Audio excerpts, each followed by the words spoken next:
تبارك وتعالى في محكم تنزيله. أعوذ بالله من الشيطان الرجيم. بسم الله الرحمن الرحيم. يا أيها الذين آمنوا قوا أنفسكم وأهليكم نارا وقودها الناس والحجارة. صدق الله العظيم. وقال النبي صلى الله عليه وسلم: جعل الذل والصغار على من خالف أمري، أو كما قال صلی اللہ علیہ وسلم. اسٹیج پر تشریف فرما حضرات علماء کرام، ائمہ اعظام، علماء دین اور چودھریان قوم اور میرے دینی اور ایمانی بھائیوں، اللہ رب العزت کا احسان ہے، کرم ہے کہ اس نے ہم سب کو یہاں ایک عظیم مقصد کے لیے بھیجا ہے. ہم اور آپ یہاں اس مقصد کے لیے جمع ہوئے ہیں کہ ہمارے اندر جو منکرات ہیں، جو برائیاں ہیں، جو قوم کو اور معاشرے کو گھن کی طرح کھا رہی ہیں، برباد کر رہی ہیں، ان برائیوں کی اصلاح کیسے ہو. سیاسی، سماجی، اقتصادی، معاشرتی جو برائیاں فردن بھی اور قومن بھی ہمارے اندر پیدا ہو چکی ہیں، ان کی اصلاح کیسے ہو، اس کے لیے ہم یہاں سب جمع ہوئے ہیں. اللہ ہمارے یہاں آنے کو، جمع ہونے کو، سننے کو، کہنے کو قبول فرمائے اور ہمارے اندر سے اور قوم سے منکرات اور برائیوں کا خاتمہ فرمائے. میں بہت کم وقت لوں گا، اس لیے کہ میرا گلا بھی ساتھ نہیں دے رہا. روزانہ ہی قوم کو خطاب کرنے کے لیے کہیں نہ کہیں جانا پڑتا ہے. 3-4 مرتبہ گرگرہ کیا ہے، تب جا کر اس پوزیشن میں ہو کہ 10-20 منٹ اپنی قوم سے کچھ کہہ سکے. یہ میرے پیچھے پرچہ لگا ہوا ہے، اس میں ان چند سماجی برائیوں کا تذکرہ کیا گیا ہے جو سوء اتفاق میوات کے اندر مکمل رائج ہو چکی ہیں اور پوری میو قوم کو ان برائیوں نے اپنے اندر جکڑ لیا ہے. صبح سے آپ سن رہے ہیں علماء اکرام کو اور سنیں گے ابھی. تمام کو نہ بیان کرنے کا موقع ہے اور نہ ہی اس کی اجازت ہے. وقت کی قلت اور گلے کی خرابی، ان میں سے 3 برائیاں جو قوم کے اندر بدرجہ اتم پائی جا رہی ہیں، میں صرف ان پر قرآن حدیث کی اس میں روشنی ڈالنے کی کوشش کروں گا. پہلی برائی، اس کو سمجھانے کے لیے میرے اور آپ کے نبی حضرت محمد الرسول اللہ صلی اللہ علیہ وسلم نے ایک مثال بیان فرمائی. ترمذی شریف کی روایت ہے، آپ نے فرمایا کہ لوگوں اپنی زندگی کو اور دین کو ایک مثال سے سمجھو. آپ سب توجہ سے سنیں. اگر یہ مثال ہم نے دھیان سے سنی تو انشاءاللہ ہماری زندگی میں بدلاؤ آ جائے گا، یہ برائیاں ختم ہو جائیں. اس لیے وعدہ کرو کہ انشاءاللہ ہم وہ اللہ کے رسول کی بیان کی ہوئی مثال دھیان سے سنیں گے. ایسے بیٹھ جائیں جیسے نماز میں. مثال کیا ہے؟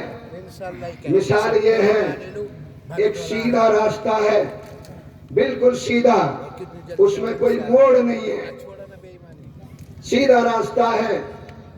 اس راستے کی دونوں طرف دائیں جانب بھی بائیں جانب بھی دیواریں بنی ہوئی ہیں.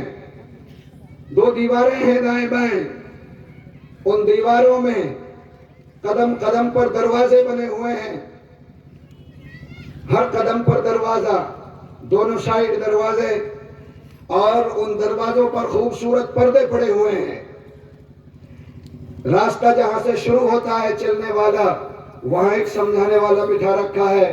وہ بتاتا ہے کہ اس راستے میں سے کیسے چلنا ہے.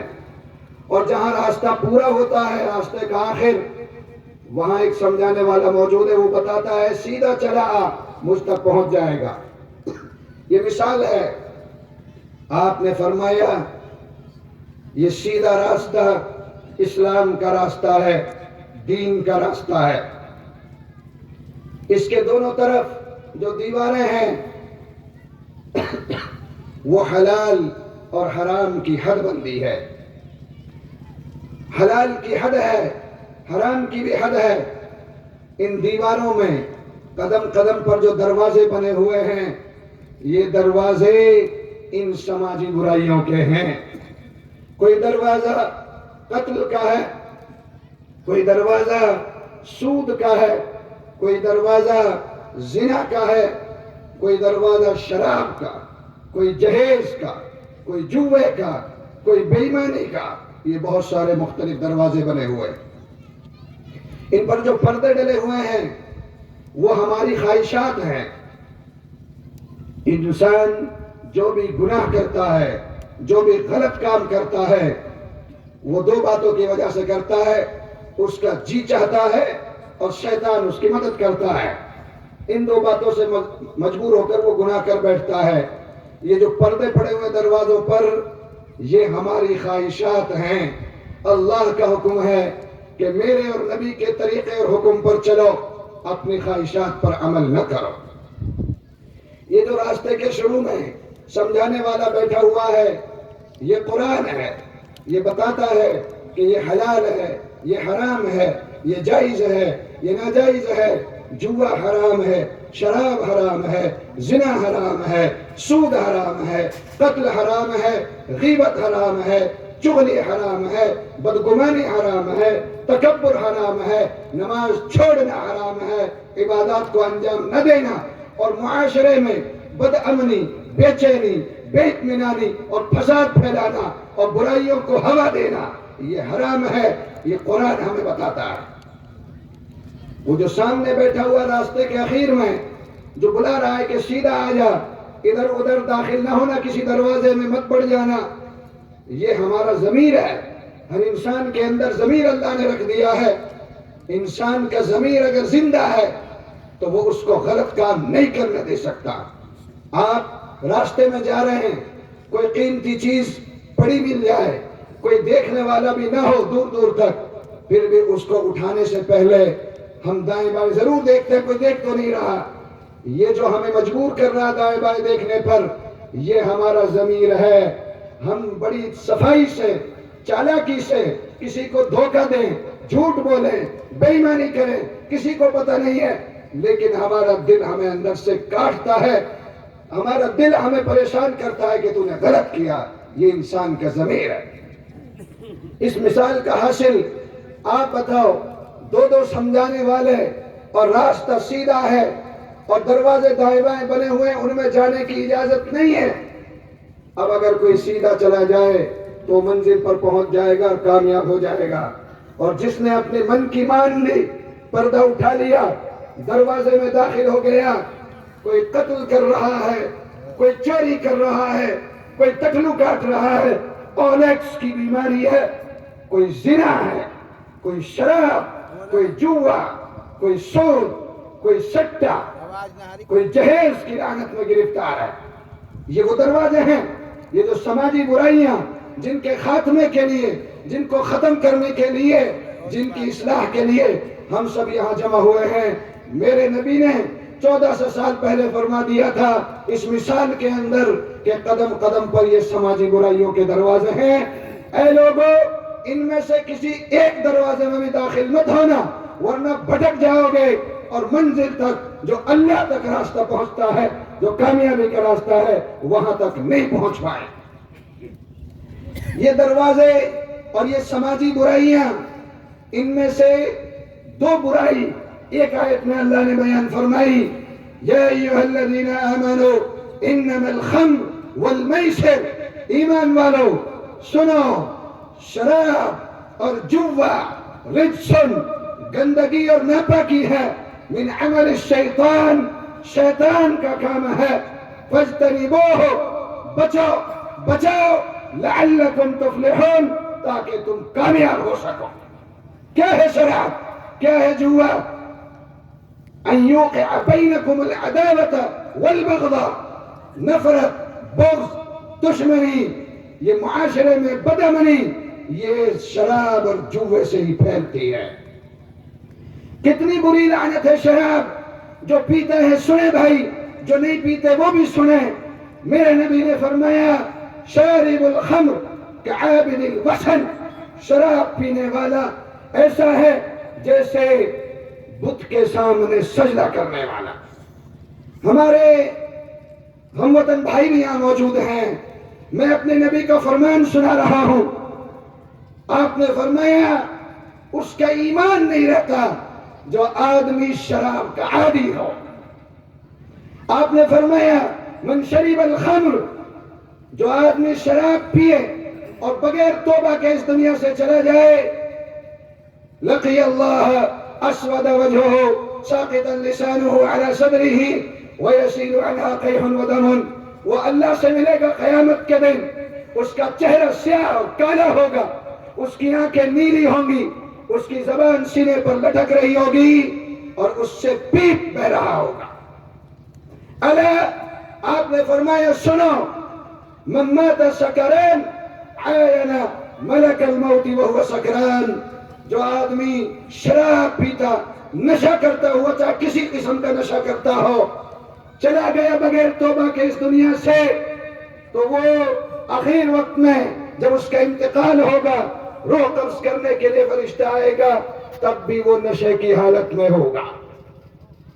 وَأُدْخِلَ قَبْرَهُ وَهُوَ سَكْرَانٌ، اس کو قبر میں داخل کیا جائے گا، تب بھی نشے کی حالت میں ہوگا۔ وَعَايَنَ مُنْكَرًا وَنَكِيرًا وَهُوَ سَكْرَانٌ، منکر نکیر آئیں گے سوال کرنے قبر میں، وہ پوچھیں گے 3 سوال، من ربک ما دینک من نبیک، یہ اس وقت بھی نشے کی حالت میں ہوگا۔ وَيَتَوَقَّفُ بَيْنَ يَدَيِ اللَّهِ يَوْمَ الْمَحْشَرِ وَهُوَ سَكْرَانٌ، میدان محشر میں قیامت کے دن اٹھے گا، نشے کی حالت میں جھوم رہا ہوگا۔ وَمَقْعَدُهُ فِي وَسْطِ جَهَنَّمَ فِي سَكْرَاتٍ، شرابیوں کا، نشیڑیوں کا ایک الگ سے طبقہ ہے نرخ میں، جہنم میں، جہاں ان کو رکھا جائے گا۔ وہاں کیا ہوگا؟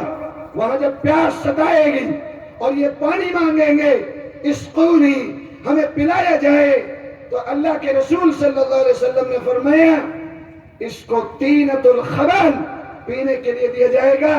یہ کوئی کولڈ ڈرنک نہیں ہے، یہ کوئی جوس نہیں ہے، یہ کوئی ٹھنڈا مشروب نہیں ہے۔ کیا ہے طینۃ الخبال؟ صحابہ نے پوچھا وما طینۃ الخبال یا رسول اللہ، یہ کیا بلا ہے؟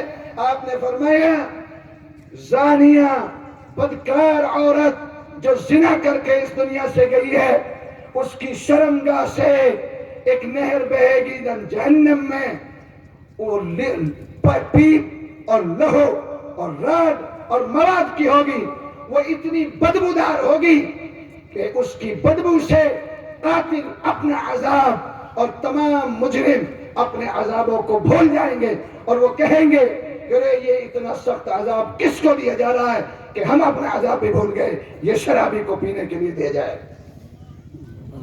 تھوڑا جرم ہے یہ وہ لوگ ہیں جو شراب پیتے ہیں۔ الخمر جمع الاسم، تمام برائیوں کی جڑ شراب ہے۔ تمام برائیاں ایک کمرے میں پیک ہیں، بند ہیں، تالا اس پر لگا ہوا، وہ نہیں نکل سکتے۔ شراب اس کی چابی ہے، جس نے شراب پی وہ تمام برائیاں کر سکتا ہے اور کرتے ہیں۔ یہ تو ان کے لیے ہے جو شراب پیتے ہیں۔ میرے بھائی جو نہیں پیتے، ہمارے رب کے لیے کیا رہنمائی ہے؟ آپ نے فرمایا شارب الخمر ملعون فی التوراۃ والزبور والانجیل والفرقان، تمام آسمانی کتابوں میں، اور آسمانی کتاب کیا، دنیا کے تمام مذاہب میں شراب حرام ہے، اس کی مذمت کی گئی ہے، اس کی لعنت کی گئی ہے۔ ہمارے مطالعے میں یہ بات ثابت ہوئی ہے کہ دنیا کا کوئی بھی مذہب، چاہے وہ یہود ہو، چاہے نصارہ ہو، مسلمان ہو، ہمارے سکھ بھائی ہو، ہندو منوسمرتی کے ماننے والے بھائی ہمارے مذہب والے ہو، یا سکھ مذہب کے، یا جین مذہب کے، یا بدھ مذہب کے، اقوام عالم کے تمام مذاہب کے اندر شراب کو حرام اور قابل لعنت اور مذمت قرار دیا گیا۔ کوئی مذہب اس کی اجازت نہیں دیتا۔ کیا ہے؟ من اطعم لقمۃ شارب الخمر، چونکہ یہ پرچہ اور اس جلسے کی اور مہا پنچایت کی بنیاد ہے کہ سماجی برائیوں کو ختم کرو. ایسے جو اساماجک تتو ہیں جو ان برائیوں میں لگے ہوئے ہیں ان کو سمجھاؤ, ہاتھ جوڑ کر سمجھاؤ, ان کی ٹھوڑی میں ہاتھ دے کر سمجھاؤ. وہ کوئی اور نہیں ہے, وہ میرے بھائی ہیں, ہمارے بیٹے ہیں, ہمارے باپ ہیں, ہمارے کنبے قبیلے کے رشتہ دار ہیں, ہمارے ہم وطن بھائی ہیں. ہماری ذمہ داری ہے کہ ہم ان کو سمجھائیں. نہیں مانتے تو اب یہ حکم ہے کہ ان کا بائیکاٹ کرو. یہ شریعت کا حکم ہے اور تمام مذاہب کا حکم ہے. بنی اسرائیل, یہود و نصارہ, اللہ نے فرمایا قرآن میں کہ اللہ نے ان کو 2 سزا دی. ان کے جوانوں کو خنزیر اور بوڑھوں کو بندر بنا دیا گیا. کیا کرتے تھے وہ؟ کیا جرم تھا ان کا؟ كانوا لا يتناهون عن منكر فعلوه لبئس ما كانوا يفعلون. بس وہ اتنا برا کرتے تھے, وہ اتنا جرم کہ وہ خود گناہ نہیں کرتے تھے. ان میں سے جو گنہگار تھے, جو اساماجک تتو تھے, جو شراب, جوا اور سماج کے اندر برائیاں پھیلانے والے تھے, ان کو سمجھا دیتے 1 مرتبہ 2 مرتبہ. وہ نہیں مانتے تھے, نہیں رکتے تھے گناہ اور برائی سے, تو ان کے ساتھ کھانا پینا, اٹھنا بیٹھنا, لینا دینا اور شادی بیاہ سب کچھ کرتے تھے. اللہ کو ان کا یہ کردار پسند نہیں آیا کہ تم جو مجھے للکارتے ہیں, جو مجھے آنکھ دکھاتے ہیں اور میری زمین پر رہ کر, میرے آسمان کے نیچے رہ کر, میری نعمتیں کھا کر مجھ سے بغاوت کرتے ہیں, اور تم ان کا ساتھ دیتے ہو, ان کے ساتھ رشتے ناطے کرتے ہو, ان کا بائیکاٹ نہیں کرتے. تمہارا جرم یہ ہے کہ تم میں سے بعض کو بندر اور بعض کو خنزیر بنا دیا جائے. یہ بائیکاٹ ہے. اگر ہمارا بھائی ہو, بیٹا ہو, باپ ہو, تاؤ چچا ہو, کوئی بھی ہو, سمجھاؤ اس کو بار بار, پھر بھی باز نہیں آ رہا تو کوئی سمجھانے کا ایک طریقہ یہ بھی ہے, اس سے تعلق توڑ لو, شاید وہ سمجھ جائے. نہ بائیکاٹ نہ کرنا اور سب کچھ اس کے ساتھ کرتے رہنا, پھر وہ کیوں آئے گا اپنی حرکت سے باہر؟ تو ہم اس کے گناہ میں شریک ہو رہے ہیں, پھر اس کی سزا ہے. تو شراب کتنا بڑا جرم ہے. سنو میرے بھائیوں جو نہیں پیتے, آپ نے فرمایا من اطعم لقمة شارب الخمر سلط اللہ علیہ حیات وعقارب.